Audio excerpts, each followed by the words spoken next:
Shalom Aleichem. What a rowdy group. Really, it's just one rowdy person in the group, but that turns the whole group into rowdiness sometimes. You know. But it's okay. We're studying Pirkei Avot. The actual sefer that I'm using in this is the Maharal of Prague. And we all know who he is, Rabbi Judah Loew of Prague. We'll try to pick up right where we left off. We're in chapter 1, and that's without going back and reviewing anything because we've done a lot of work already and we haven't even read the first verse hardly, okay? And we went, I do know the last time we were together that we were going through the idea of the difference between where it says Moshe received the Torah, okay, from Sinai, and that he transmitted it to Joshua, and Joshua transmitted it to the elders. And this is the first verse, and what the difference was between receiving it and transmitting it, okay? So let's read that first verse of Pirkei Avot, Mishnah 1. Moshe received the Torah from Sinai, and he transmitted it to Yehoshua, and Yehoshua transmitted it to the elders, and the elders transmitted it to the prophets, and the prophets transmitted it to the men of the great assembly. And they, the men of the great assembly, said three things. And because we're also dedicating this particular program that we're doing to John's wife who just passed away, Madra Polk. This is very interesting that what we just talked about before we even started this about the Gimel and Gemilut Chasadim, doing acts of loving kindness. This is right in the very start of this. Oh, I'm sorry. I told you wrong. We won't get to it until we get to Mishnah 2, I think. Yeah. So we'll do Mishnah 1 first, but in Mishnah 2 is this where Shimon HaTzadik says the world depends on three things: Torah study, the service of God, and on acts of loving kindness to other people, okay? So it's very close to where we're at. Let's go back to 1. I messed myself up there. So this is what they said. The men of the great assembly, what did they say?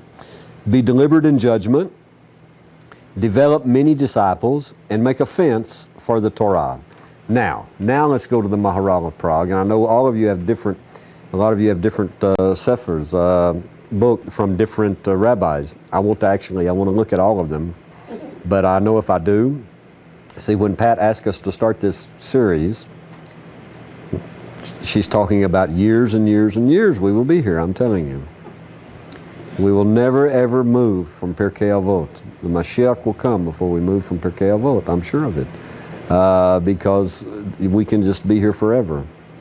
And I promise you, like if we take the book that Tony is holding, which is Rabbi Hirsch's commentary on Pirkei Avot, we have a whole nother level of study than what the Maharal is going to give us. But since the Maharal is in my lap, I'm going to use him.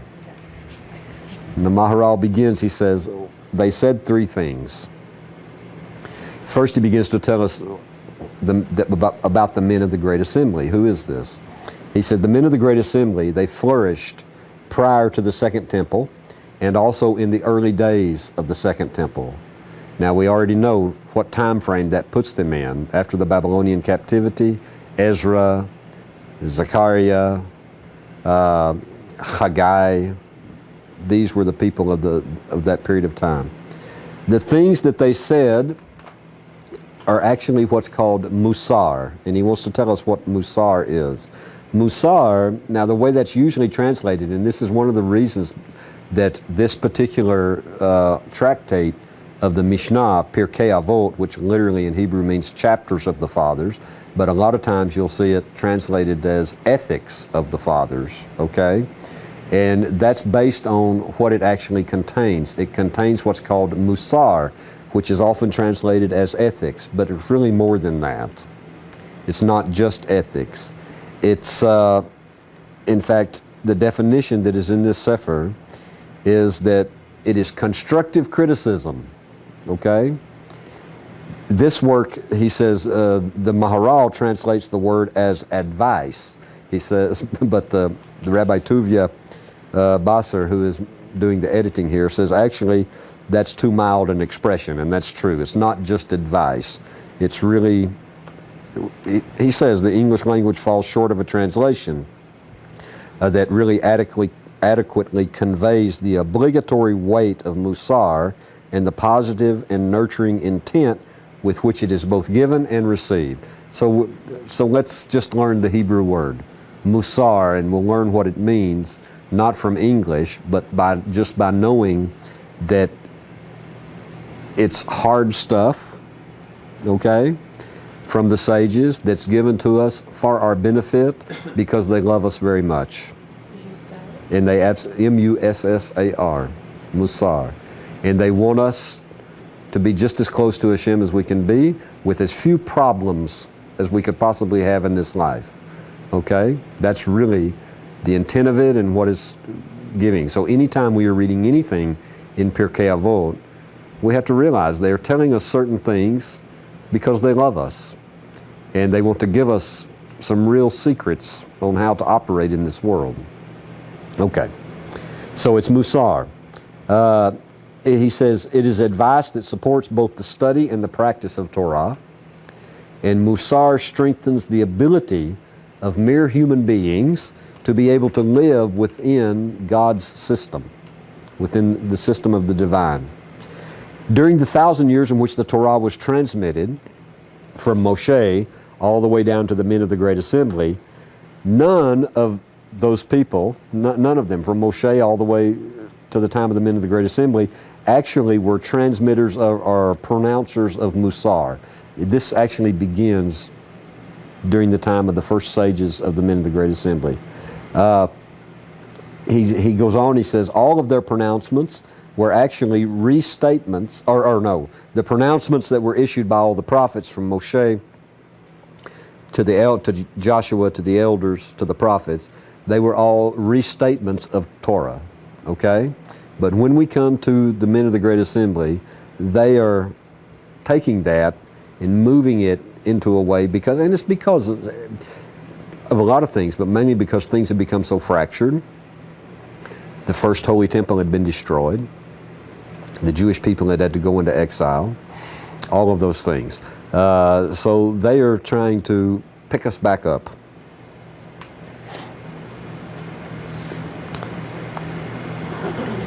Since the Torah, he says, is conceptual in nature, because of all these terrible things that had happened, the grasp of Torah was weakening and was in need of reinforcement. And you remember when we were talking the last time from the men of the Great Assembly, you remember the last time we were together, we were talking about this is the whole idea of the difference between Moshe, who transmitted it, and Joshua, who transmitted it, and the elders who transmitted it to the prophets, and the prophets transmitted it to the Great Assembly.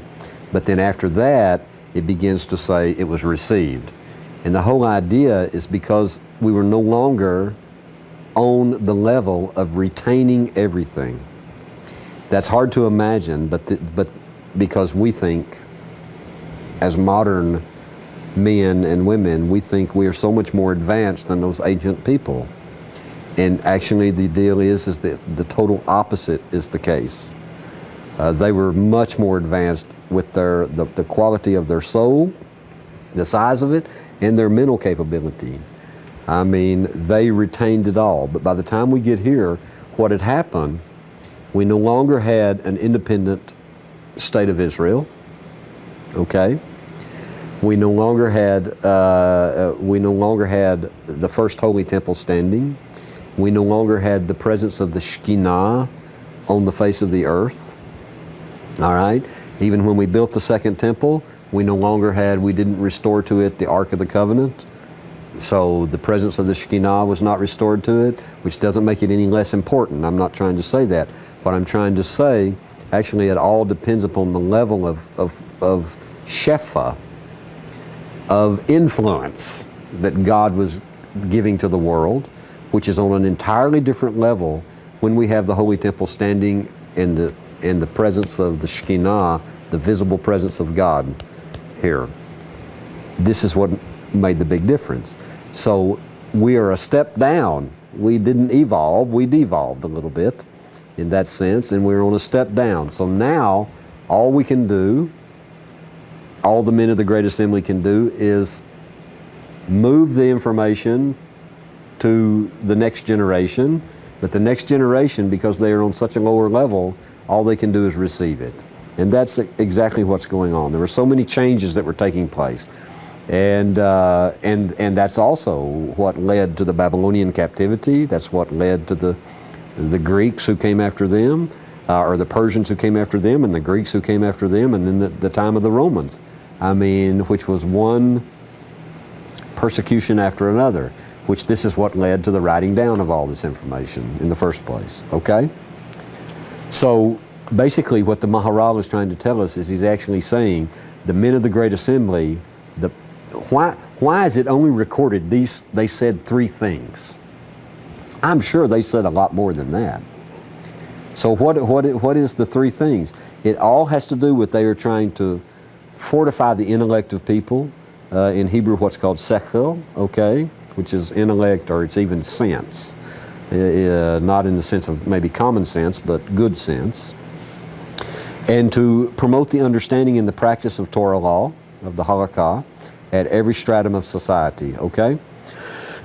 In fact, this is what this has to do. He says, in fact, he has a chart in here called the Objects of the Men of the Great Assembly's Advice. They're wanting to affect every person, not just professional people, not just Torah scholars, but also people who are just making their living day to day, but who are Torah people, okay? So what they say 3 things: be deliberate in judgment, make many disciples, and make a fence for the Torah. And in this, he has their objects on one side. They were trying to affect the intellect, they were trying to affect the law, and they were trying to affect society itself, okay? So be patient in judgment, where he says, or be deliberate, or be patient in judgment. That, by the way, is affecting wisdom, chokmah.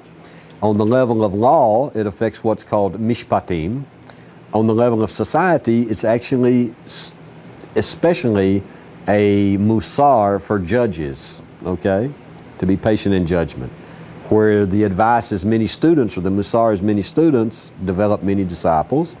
This is on the level of understanding, binah. By the way, all of these are sfirot, by the way. But we won't go there right now, simply because we don't have the time. But understanding and binah, and the level of law, it's talking about the general mitzvot. And in society, it's talking about Torah scholars. Then to make a fence for the Torah, and we'll explain all of this. To make a fence for the Torah has to do with discerning, or knowledge, which is dat, okay? That has to do with the hukim, which we'll see we can't completely figure them out. And he says, and this has to do with what he calls lay people. Personally, I don't like that term. As if there's some kind of, as if a rabbi is some kind of professional God person, okay? And you, because you're not a rabbi, you're on some kind of other level. You're not. I don't like that. But just for the sake of this, he's talking about normal, everyday people, not someone who is totally supported in order to be able to study Torah like a sage. Okay. All right. So the Maharal runs it down. He's wanting to show us something very specific. He's wanting to show us that actually this statement they make has to do with all of Jewish society, okay? Every level of Jewish society, all right? And he says, wisdom, meaning be patient in judgment, wisdom, hukmah, refers to factual knowledge, including a sense of the relevance of those facts, he says. Making many students understanding, or the level of understanding, or binah, refers to seeing all the implications that can happen beyond those facts.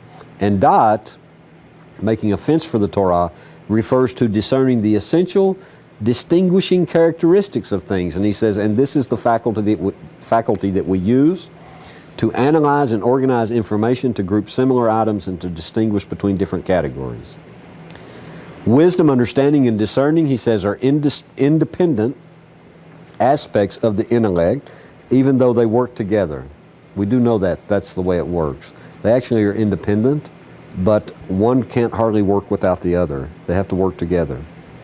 Wisdom, understanding, and knowledge. Okay? Therefore, he says, advice that restores just one area might not be effective for the others because they are separate categories. So the rabbis had to prescribe, he says, a separate remedy for each of them. And that's why they give us these three things. Be patient in judgment, he says, strengthens wisdom, or hokmah. For example, a judge is called upon for his wisdom, and patience nourishes wisdom. He says the judge needs to resolve conflicting principles. He needs to reflect on the consequences of his decision, and he needs to feel confident in the decision that he reaches. And the only way he can do that is to be very deliberate and patient in judgment. A lot of judges should read this information here. Developing many students, making many disciples. He says fortifies understanding, or binah. And the reason it does is because what that's talking about, making many disciples. It really means in Torah study. All right? That's really the whole essence of it. And he says this actually, because it has interaction and discussion among students of Torah, he says actually enhances our understanding of the Torah. That's absolutely true. Even in this class, in the history of this class, some of our most aha moments have come because somebody argues with me about something or says something that, at first I think, oh, how silly. But then there's been a few times like that, and the more I thought about it, and the more I said, well, that's not silly at all. It's a very, very good question. Now, I'm not talking about you, Tony. No, I didn't think so. Okay. But it's okay. That's what it's all about. That is actually working out the whole idea of developing Torah students, many disciples. And then to make a fence for the Torah, which is totally misunderstood. People get all bent out of shape over this whole idea sometimes. But to make a fence for the Torah actually compensates, he says, for weakened da'at. Because of what we just said before, how we were actually on a lower level. I didn't bring it. Does anyone have the book? Do you have the book here, Jason, Mysteries of Creation? If you will let me have it for just 1 second. It's under the table. It's under the table, Wim, because there's a passage there I want to show you that actually, if I can find it, that's saying I can find it. I probably won't be able to. But I don't want to misquote it. Anyway, we'll go on and come back. But it compensates for weakened da'at, or discernment, or knowledge. He says the fence refers to rabbinical enactments that avoid the need for a person to differentiate between permitted actions and similar but forbidden actions. For example, Torah law forbids boiling the flesh of an animal in milk, okay? Because animals produce milk. But it actually permits, the Torah does not say you can't boil the flesh of a fowl because birds don't produce milk. So you can't, it doesn't forbid boiling the flesh of a fowl in milk. But the rabbis made a fence, okay? So I heard somebody say, oh, that's great, I can have chicken tacos with cheese.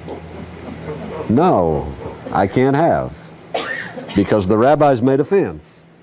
Even though the Torah doesn't forbid that, the rabbis made a fence and they forbid us to boil any kind of meat, whether it's animal or fowl, in milk, or to mix any kind of meat in milk. And it's because of the similarity. So they're talking about somebody who doesn't know, whose da'at, whose knowledge of things might not allow them to tell the difference between something that came from a cow or a goat or a sheep, a piece of meat, and that which came from a chicken or a turkey or a duck.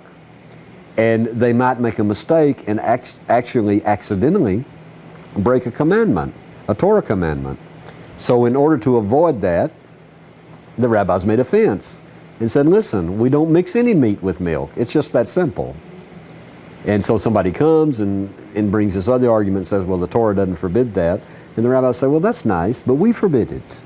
And the reason we forbid it is because God forbid that someone accidentally, but see, it's because we don't have, see, we're on such a much lower level, and I hate to say that, but we are.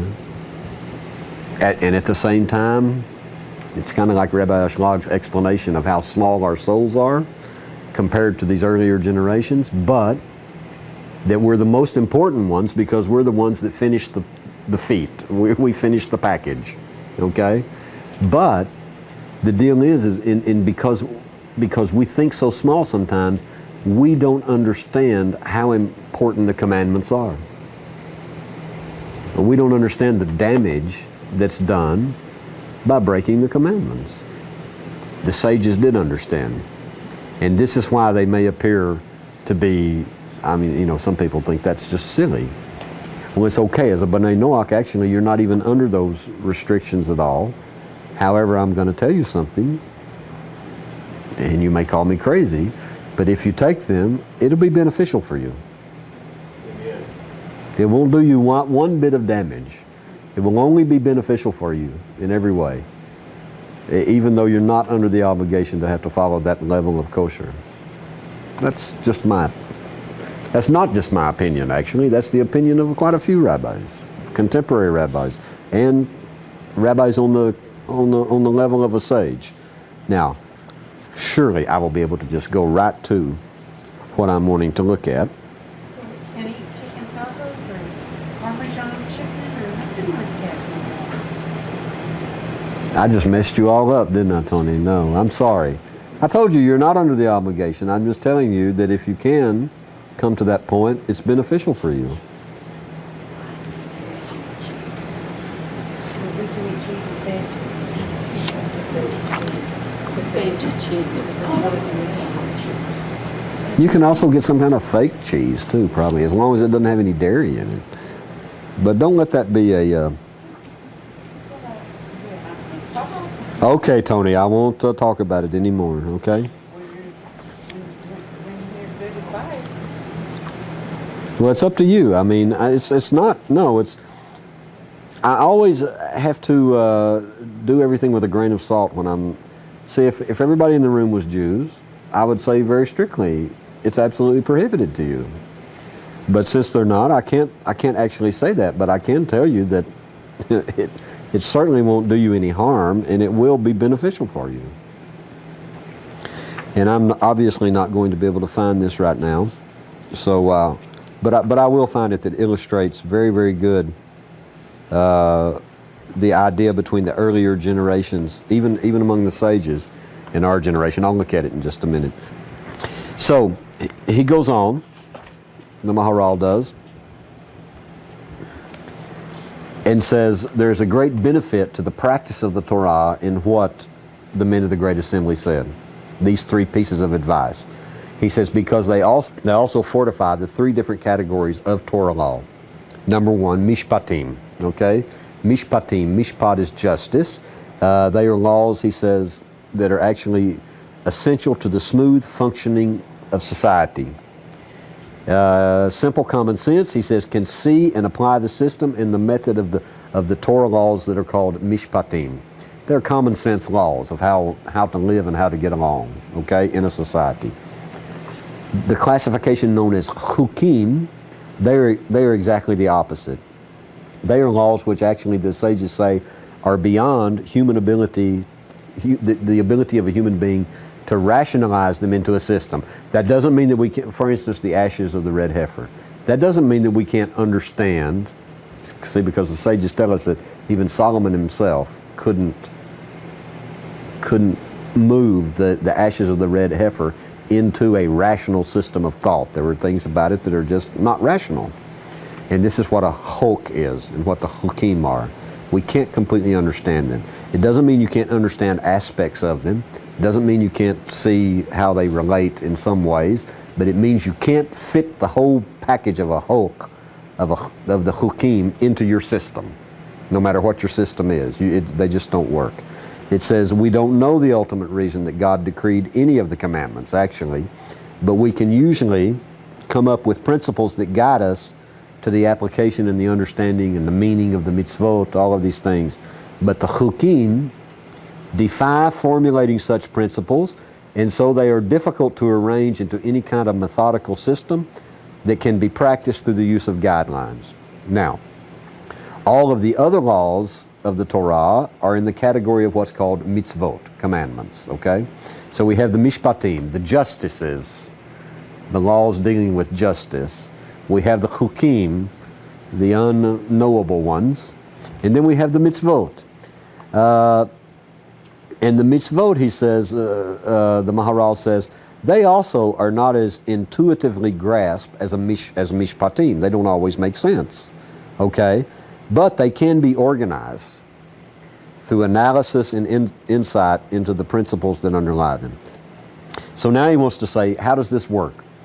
To be deliberate in judgment, he says, this is actually in direct reference in the support of the mishpatim, ensuring fairness and integrity in laws that deal with social issues like torts and damages. And you know, a whole big area of both the Mishnah and the Gemara of the Talmud is about tort law, okay, and damages and responsibilities and all of these things. Developing many disciples, he says, actually supports the mitzvot, okay, the commandments, the general body of the law of the Torah. The study and the analysis of many people discussing Torah among themselves help to develop an understanding of the principles and the systems behind those laws. Making a fence for the Torah, he says, that protects the hukim, because those laws are difficult to cast into a logical system. For instance, like the laws concerning forbidden marriages is the example that he gives, okay? Or forbidden marriage relationships. Because there is no systematic principle to determine which relative a person may marry and which ones we may not, one could easily, he says, enter into a forbidden marriage. So one of the earliest fences that was instituted by none other than King Solomon, Shlomo HaMelech, who by disallowing marriage to yet other relatives, produced a system that is easily and reliably applied. Now we have a whole section on this in the Torah, the written Torah itself. Solomon the king actually expanded that in his dealings to make it even clearer, where nobody could misread into anything. And that's the idea. So, making a fence for the Torah. He wants to go on and talk about, he wants to talk about that there is an actual benefit from this advice to the roles that are played in society, where it says be deliberate in judgment. He says, and this is they're talking about a Torah-based society, all right? In a Torah-based society, the judges are what? They're rabbis, okay? And so the advice to be deliberate in judgment, he said, strengthens both the social institution of the court and of the leadership of the rabbis, the rabbinical leadership, and develops the judges and rabbis to become proficient in those roles. To develop many disciples, he says, this advice promotes another important segment of Torah society, which is the sages, the scholars, the rabbinical scholars. Their interaction with the rabbis and with the general population, he says, benefits both of those groups. Scholars sharpen their teachers with questions and problems, and they disseminate the Torah to the general population. I don't think I will get it in. Make a fence for the Torah. He said that advice benefits the general population, who may or may not be well versed in the details of Torah law.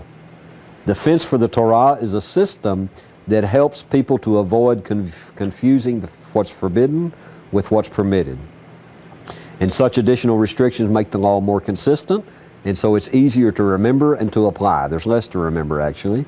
In the example used where he says concerning meat and milk, because most common people don't distinguish between meat that may be animal flesh or the meat of a fowl. So the fence for the Torah is a set of restrictions that is actually over and above the letter of the Torah. And the entire population undertook, he says, these extra constraints, and they did it lovingly in reciprocation of the loving kindness of the Creator. We'll stop right there for right now. I want to continue on though, because we're going to talk about the number 3, and then we're going to move to the second Mishnah, okay, to Mishnah number 2. So we'll stop this one. Shalom Uvracha to you, peace and a blessing, and we'll move immediately to another one. Be okay, Tony?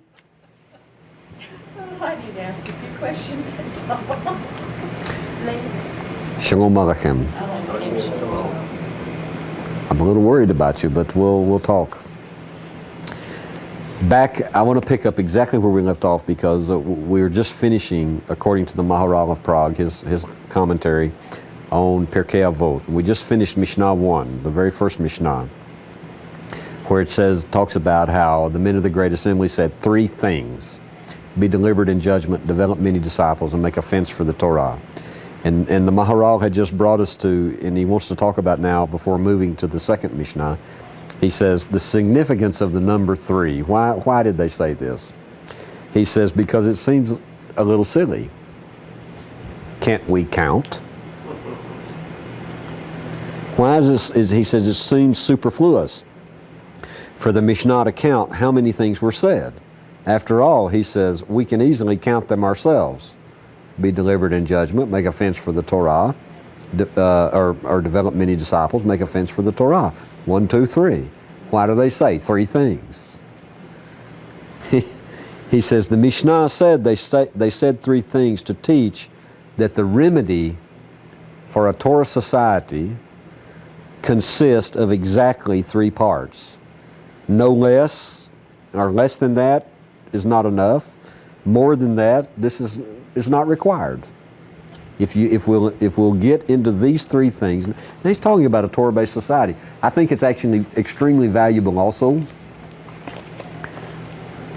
for B'nai Noach community, if it is to develop. But now that doesn't mean, by me saying that, doesn't mean that I'm trying to say that B'nai Noach should actually take upon themselves to be the decisors, the ones who make the fence. This is very dangerous, because this can actually lead to the establishment of what the Rambam calls a new religion. So the fence has to be in the hands of the sages, okay? But as far as bringing these ideas into how to establish a Torah-based community, it could be exactly the same way. But it has to have the participation of Jews. If it doesn't have the participation of Jews in it, it won't, it can go in other directions, okay? But anyway, I think the Maharal is on something here. He says the number 3 is characteristic of a complete entity, an entity that can consist of 3 parts, which are 2 opposite extremes, and an intermediate part that joins with those extremes to form a unified whole. Now we have to understand that the Maharal is coming very much so from his, you remember when we talked about it a little bit, where he's seeing things as chomer, the material that has potential, and then the form that we have to put on it. All of these things are actually coming into here, and I probably should have skipped this part, but since I didn't, let's go on and finish it, okay? He says, actually the Maharal says, consider a house. Inside the house is a haven of refuge and tranquility. Outside the house may lie danger and harsh elements. And the structure of the house actually is what joins those 2 extremes. We can say joins them, but it joins them by separating them, okay? We can fortify a house, he says, in all 3 dimensions. We can protect it from outside forces with a windbreak, good water drainage. We can protect the inside by eliminating fire hazards, and we can brace the structure of the house itself. He says, and the deal is all those areas must be fortified. But once you do that, there's no other area available for improvement. His whole idea is that there's a 3ness to something that in the material world, in the physical realm, which speaks of how an entity is complete. I say all that with a grain of salt because that Jewish idea, and it is a Jewish and a Torah idea, has been misunderstood and has been, I think, abused, and has been turned into a whole thing that was never meant to be. You know what I'm talking about. I mean, from the point of view of Judaism and from the point of view of the sages and a Jew. That's just my opinion. So I almost, anytime we come to threes, which the rabbis talk about threes a lot, but I almost always skip it so that it doesn't get taken and be misunderstood as some kind of support for something else. But let's be big people. Let's be big grown-up people who have moved beyond all of those things, and let's study what they say, okay? He said this principle of a three-dimensional creation, and that's the point. We're not talking about the creator being three-dimensional. We're talking about creation is three-dimensional, okay? Did you get that? Okay, all right. So this principle of three-dimensional creation, he says, actually, the Maharal says, actually appears in many different facets of Jewish thought. For instance, the three forefathers, Abraham, Yitzhak, Yaakov, they left a legacy, he says, for the Jewish nation. And how did they do that? They left it in three dimensions. Chesed, okay, loving kindness, that's Abraham. Gevurah, that's strictness, that's Isaac. And then the balanced synthesis, which is Jacob, the balance of those two extremes. Do you see what he's saying? We have Gevurah, that's one Gevurah, that's one extreme. Chesed, that's another extreme. What balances and joins those two together is Emet, actually, truth. But that comes out to be, if we look at the arrangement of the Sefirot, that comes out to be Tiferet, splendor, harmony, beauty. Okay, and that's Jacob, all right? A human being, he says, also is the synthesis of the spiritual, we could talk about this for a very long time, but we're not going to, we're moving on, of the spiritual and the physical planes of existence, okay? Which, by the way, also are opposites. A human being joins those two. This Mishnah, he says, addresses the three areas that actually encompass all of Torah law, Mishpatim, Mitzvot, and Hukim. At one extreme are the Mishpatim, which is intuitive civil law, good common sense civil law. At the other extreme are the Hukim, which are laws that defy rationalization. And in between those extremes, he says, are all the other mitzvot, which have systematic principles, he said, that actually require significant effort to discover.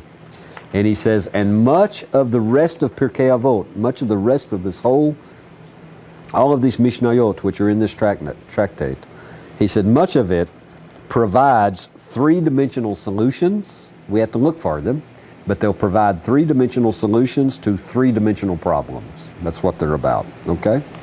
Now, something very interesting that the Maharal does that not other rabbis have done is he always tries to show us the relationship of each Mishnah to the next one. He's showing how they build on each other. Okay, so he always has a little section of commentary which says the relationship of Mishnah 1, the Mishnah we just studied, to the Mishnayot, the rest of the verses, if you will. They're actually, every one is a Mishnah, okay? Okay, every verse is a Mishnah. But we may use verses just so you don't think I'm trying to convert you to Judaism by teaching you some Hebrew words. I'm being so tacky. Why am I being that way? I shouldn't say such things. But anyway. So what's the relationship of verse 1 to the verses that follow? Or Mishnah 1 to the Mishnayot that follow? He says the wisdom of the early rabbis, the early sages, and y'all remember what they're called?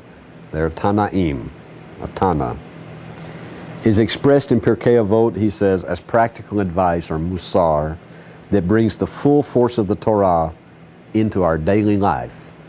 And that, by the way, is the big secret of the sages. The big secret of Judaism is that there's no part of our life that's separated from Hashem. No part. That wisdom, he says, which has guided Torah society to this day, is actually built upon their grasp of creation. Everything goes back to how they understand creation, the essence of creation. Chapter 1 starts, he says, with the most general fundamentals of creation, and then it continues with increasingly specific elements of human life.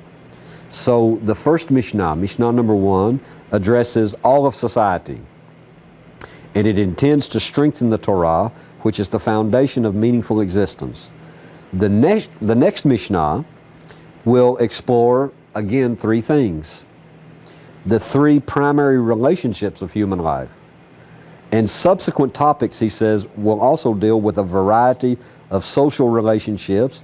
And they'll talk about the social relationship first, and then they'll discuss personal values. In other words, something that can be brought down to just one single person that we can use to develop ourselves as one part of a society. The role and the character, he says, of each author, meaning each one of the different sages who said these things, manifests itself, he says, in the scope and the perspective of his advice.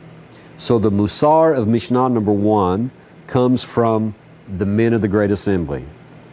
He says that sacred body of 120 sages and prophets was very close to the source of existence. What is he saying? He's saying they actually understood all the secrets of creation. You know what he actually just said? He actually just said they were all Kabbalists and knew that level so unbelievable. For everybody who thinks that's a dirty word, it's not. All the 120 men of the Great Assembly, these great sages, when it says that, when the Maharal, who also was a very, very great Mekubal, he was a very great Kabbalist, when he says that they understood, they grasped completely, and they were very close to the source of existence, it means they understood creation so well that they were glued to God. Now we know, what does that mean? Actually, yeah, it actually means, let's break it down into something that we can take with us from this study, something very practical, something that you've heard me only say at least 1,000,000 times. What that means is these 120 sages were such Kabbalists that they were successful through the commandments, through the Torah.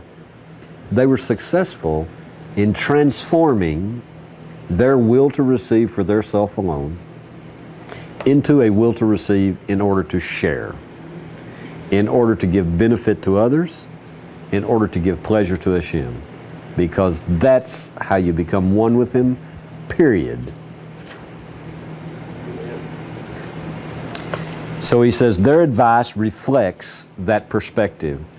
By addressing the needs, he says, of the nation, meaning the Jewish people at that time, at the very source of the nation's existence. What's the source of the Jewish people? It's the Torah. But I got news for you.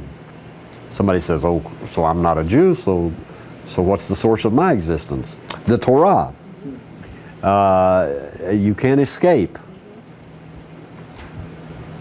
If you want to be close to Hashem, the Torah is the way, period. Okay. Okay, let's read Mishnah number 2. I didn't think we would make it this far. Are you surprised, Pat? No? Okay. Are you surprised we made it to Mishnah number 2? I mean, I am. Okay. Mishnah number 2. Shimon HaTzadik. Simon the righteous, Simon the Tzaddik, okay, Shimon HaTzadik, he was among the survivors of the Great Assembly, and he used to say, the world depends upon 3 things. Another 3 things. On Torah study, on the service of God, and on Ve'al Gemilut Chasadim, and on deeds of loving kindness, giving loving kindness to other people. By the way, you can see it there also. To love Hashem your God, this is the service of God. even though it's going to relate specifically to the temple. And Gemilut Chasadim is to love your neighbor as yourself. Already, Shimon HaTzadik is giving us a big secret that, because we're not on such a high level, goes right foosh most of the time, right over our head. He's giving us the actual things that we have to do to correct the will to receive for yourself alone. That's how important it is, because this is what it is, to receive in order to give. And that can't come about without Torah study. Absolutely cannot. You know, in the Mysteries of Creation series that we were doing, we actually saw in the Midrashim that Hashem created and destroyed 974 worlds because they refused the Torah. Unbelievable. So Shimon HaTzadik is absolutely correct when he begins this. The world depends on three things. He can also say it in this way: the world survives on three things. God continues to allow the world to exist because of these three things. Torah study, that's number one, on the service of God, on the service, and on giving loving kindness. Okay. Mishnah number 2, the Maharal. He says nothing exists apart from God. Oh, he must have read the Ramchal, or no, the Ramchal is after him, so the Ramchal must have read the Maharal. Rather, existence flows from God to the world at every moment. This is the concept of Shefa that we were talking about earlier. And Shimon HaTzadik reveals a very striking fact. We are the link. You remember the three things? We are the link between this world and God. And so the world actually relies upon us, because every one of these things has to do with things that people do. So the world relies upon us. The existence of the world relies actually upon each and every one of us, okay, for it to continue to exist. When after each stage of creation, oh, this is interesting, Hashem declared, or God declared, it was good. You remember in Bereshit? And he saw and he said it was good. And the Maharal says he meant that it merited, it actually deserved to be created. And it deserved to continue to exist because of its goodness. Conversely, he says anything that did not merit continued existence was not called good in the account of creation. And for that reason, the declaration of, and God saw it and it was good and said it was good, that declaration of good was withheld from the second day's creation, day 2. Why? This is coming from a Midrash, by the way. He's quoting from a Midrash, Bereshit Rabbah. He says, because dissension was created on the second day, and while a dispute sometimes may be necessary, the sages actually tell us that, a dispute may be necessary, but no dispute is sustained indefinitely, okay? In fact, what we have to do is look, I think the dispute that's created is between the sun and the moon. And the complaint that's made, you remember, and God told the moon, go diminish yourself. In Pirkei Avot itself, in chapter 5 of Pirkei Avot, Mishnah 20, it says, any dispute that is not for the sake of heaven will not endure. Okay? But the Maharal explains that even disputes that are for the sake of heaven, even when they're for the sake of heaven, the only way they can actually endure is because God intervenes and allows them to endure. It's by divine intervention. In other words, what the Maharal is saying is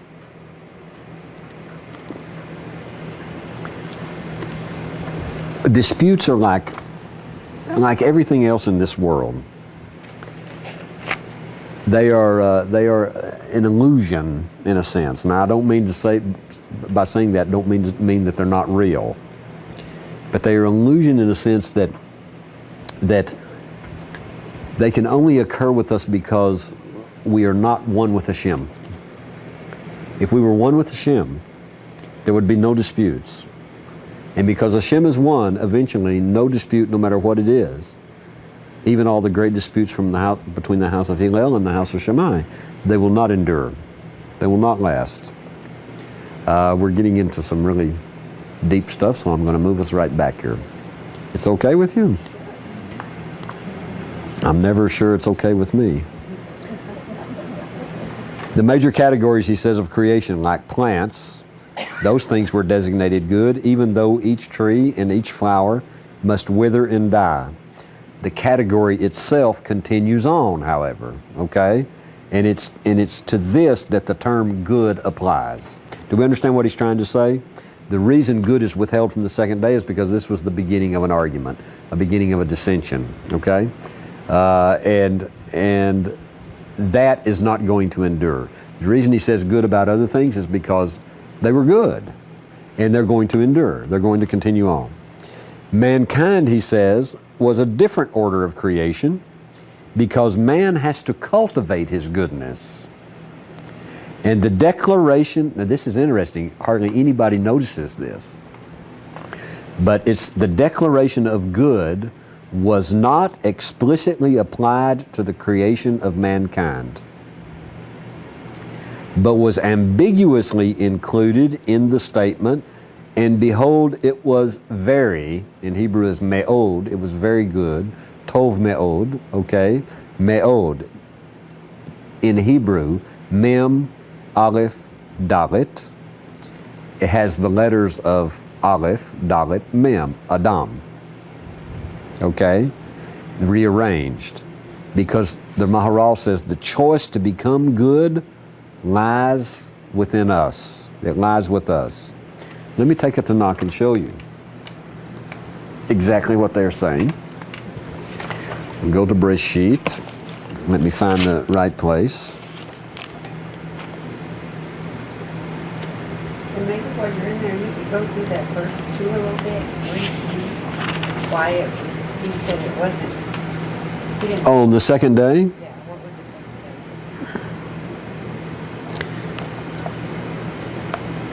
day? Oh, it's not about, I was mistaken. It's actually not about between the sun and the moon. That was a mistake. That comes on the third day. Or no, the fourth day. Okay? So it was not about that. It's actually about let there be a firmament in the midst of the waters and let it separate, okay, between water and water, the waters below and the waters above. There had to be a separation because there was a problem there, okay? Mysteries of creation. Yeah, he talks about it also there in Mysteries of Creation, yeah. So God made the firmament. He separated between the waters which were beneath the firmament and the waters which were actually above the firmament. And it was so. And God called the firmament heaven, okay? And there was evening and there was morning, a second, day 2. He doesn't say, and it was good, okay? When we come to, but now let's come to man, okay? Man is created on the 6th day, okay? And God said, let us make man in our image after our likeness. And they will rule over the fish of the sea, the birds of the sky, and over the animals, the whole earth, and every creeping thing that creeps upon the earth. So, God created man in His image.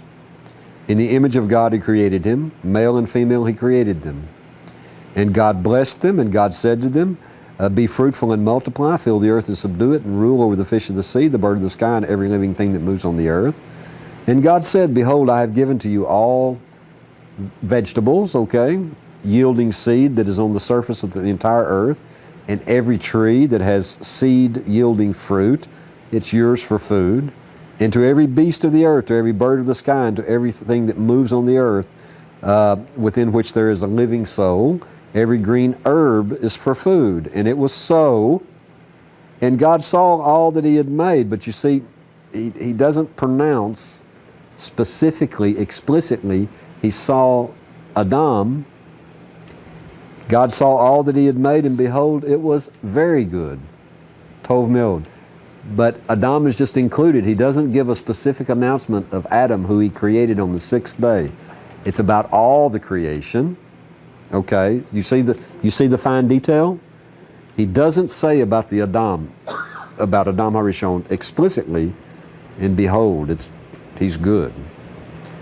The Maharal is trying to show us, he makes this general pronouncement, but me'od is just the letters, tov me'od, good, very, very good, okay?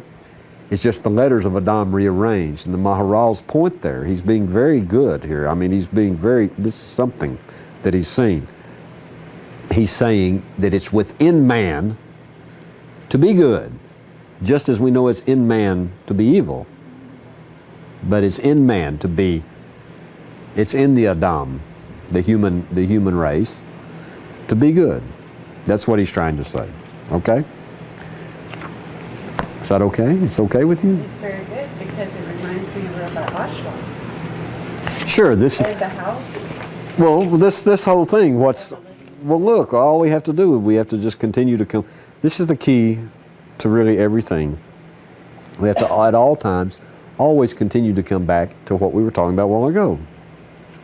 So how is it that a man becomes good? He becomes good by correcting his will to receive for himself alone, which is the Yetzer Hara, that's the evil inclination. So that has to be transformed. The Yetzer Hara has to service him, not be your adversary. Isn't that sixth day there, you refer to the living souls, all living souls? Did I hear you right? In the sixth It's talking about food. He's talking about what? He was talking about that everything that grows from the ground is food for... I thought I heard the word living soul. You did hear the word living soul. But the subject is food.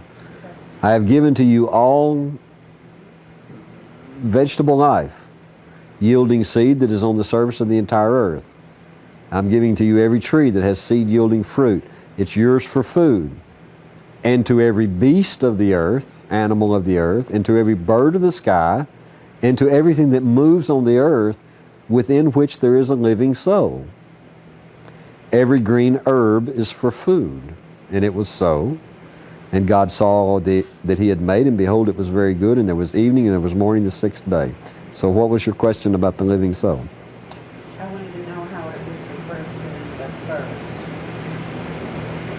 The living soul is referred to the animals? Absolutely. Okay. And birds, And birds and all the living. everything that moves upon the earth. Absolutely. That does not mean that they have a divine soul. Okay? But we'll talk more about it later. In the future. Since everything is coming from Hashem.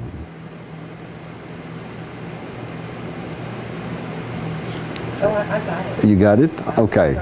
Okay, Toda Rabbah. Thank you. Anyway, we saw that fine point. Now, I dare say, I've read that verse a few thousand times. I've never caught what the Maharal caught right there. That's really something. It really was something, as far as I'm concerned. And then he goes on and he says, you know, he tells us something also that we've studied before in the Ramchal, that the world, meaning the entire universe, was created for man to use in his mission to become good.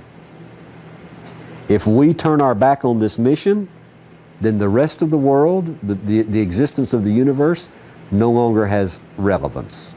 It's no longer relevant. Therefore, all existence depends upon mankind.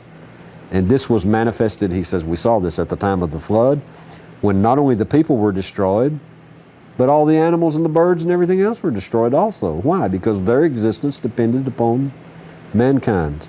Okay? Of this, he says, there's a midrash that says there is a parable of a king who was marrying off his son and built a bridal chamber for him. And he plastered it and cemented it and painted it. And the king subsequently became angry at his son and had him killed. And he entered the bridal chamber and began to break the supports, to remove the partitions, and to rip the curtains. And the king said, did I build this for any reason other than for my son? And because my son is destroyed, shall the building endure?